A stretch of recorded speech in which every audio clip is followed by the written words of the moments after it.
अब से कुछ महीनों के बाद बिहार विधानसभा चुनाव होने हैं और इस चुनाव से पहले तमाम पार्टियां अपनी अपनी मजबूती को देखना चाहती है कि हम कितना मजबूत हैं। खास करके चिराग पासवान की बात करें तो चिराग पासवान अपनी मजबूती खुद देखना चाहते हैं, क्योंकि 40 सीटों का डिमांड कर रहे हैं और 40 सीटों की डिमांड क्या पूरी होगी, तो उससे पहले मजबूती को देखना पड़ेगा कि कितने मजबूत है। इन तमाम चीज़ों को देखने के लिए चिराग पासवान जो है वो लगातार अपनी पार्टी के लिए सर्वे करवा रहे हैं। चिराग पासवान की पार्टी के लिए सर्वे हो रहा है, खास करके उस विधानसभा सीट का चयन हो रहा है जिस विधानसभा सीट से चिराग पासवान को चुनाव लड़ाया जाए।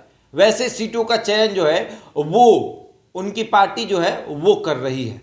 और सबसे बड़ी बात यह है कि चिराग पासवान नीतीश कुमार को जवाब देंगे, नीतीश कुमार के दुश्मन फिर से बनेंगे, ये निश्चित हो चुका है, क्योंकि चिराग पासवान की रणनीति अलग चुनाव लड़ने की बन रही है। चिराग पासवान 20 सीटों पर चुनाव लड़ेंगे नहीं, ये तो तय माना गया है। 20 सीट से ज़्यादा उनको एनडीए देने वाली नहीं है, ये भी तय माना गया है। और अब चिराग की एक अलग रणनीति बन रही है, किसी और के साथ गठबंधन करने की बात चल रही है। चिराग पासवान प्रशांत किशोर के साथ गठबंधन कर सकते हैं।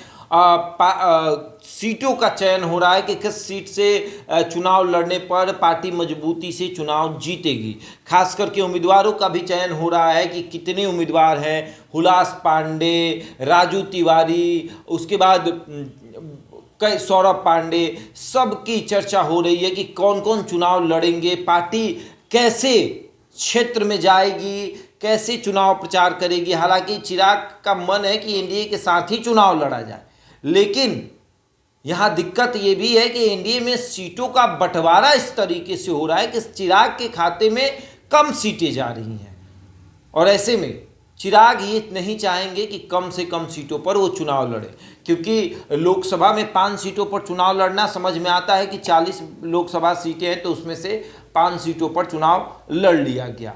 उसके बाद झारखंड में 1 सीट पर चुनाव लड़ना मतलब ये है कि झारखंड में कम सीटें हैं और पार्टी पहली बार जा रही है, तो चलिए कम सीट समझ में आता है। दिल्ली में कम सीट समझ में आता है कि कम सीटें हैं और पहली बार पार्टी लड़ रही है तो कम सीटें समझ में आता है। बिहार में जहां पर एक समय में चिराग पासवान की पार्टी जब एक साथ थी तो 2005 में 29 विधायक हुआ करते थे चिराग पासवान की पार्टी में, आज एक भी विधायक नहीं है। तो वैसे में चिराग पासवान का ये प्रयास रहेगा कि हमारी पार्टी भी मजबूती से चुनाव लड़े, ज़्यादा से ज़्यादा सीटों पर चुनाव लड़े, और इसके लिए मेहनत तो करना पड़ेगा।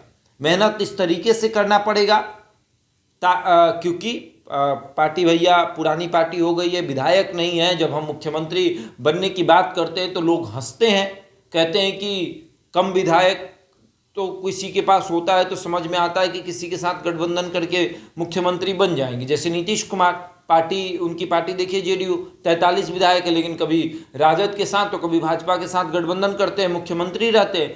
लेकिन जिसके पास विधायक ही ना हो वो मुख्यमंत्री का सपना कैसे देखता है, इसको लेकर चर्चा खूब होती है कि भैया विधायक तो है नहीं, आप मुख्यमंत्री बनने का सपना कैसे देख रहे हैं। तो इसको लेकर चर्चा ये होती है कि चिराग पासवान चाहते हैं कि ज़्यादा से ज़्यादा सीटों पर चुनाव लड़े, कम से कम 40 प्लस सीटों पर चुनाव लड़े कि 25-30 विधायक जो हैं वो जीत कर आए। तो 25-30 विधायक इस बार जीतेंगे, अगली बार और जीतेंगे, तो इसको कम से कम बिहार विधानसभा में तो पहुंचेंगे, परिषद में भी तो जगह मिल जाएगी, विधानमंडल में कम से कम जगह मिलेगी। तो अगली बार अगर कहेंगे तो लोग कहेंगे कि हाँ विधायक की संख्या है, आने वाले समय में मुख्यमंत्री बन सकते हैं।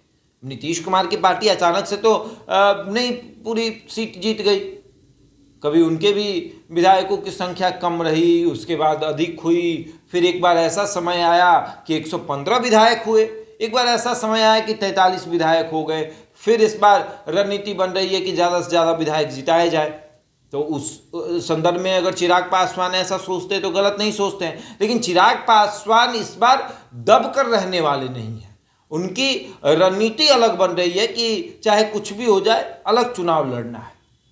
और ये जो चलता है कि चिराग को दबा दिया जाए, 20 सीटें दे दिया जाए। अगर चिराग पासवान के सांसद के हिसाब से सीटें दी जाएं तो कम से कम उनको 25 सीटें होती हैं सांसद के हिसाब से। भाई 5 सांसद जिसके पास है तो एक संसदीय क्षेत्र में 5 विधानसभा कम से कम होता है, किसी किसी में 6 भी होता है। तो अगर वैसे देखा जाए तो 30 तो जाएगा ही, 30 तो देना ही पड़ेगा। अगर कम से कम आप देते हैं तो 25 देना पड़ेगा। लेकिन फिर भी 20 से समझौता करने की बात हो रही कि 20 से 25 के बीच में समझौता कर लीजिए। अब देखने वाली बात यह है कि 20 से 25 में समझौता चिराग करेंगे या फिर कम सीटों पर समझौता जेडीयू और भाजपा करेगी। बहरहाल इस खबर में इतना ही। बने हमारे साथ और देखते रहे द इंडिया टॉक।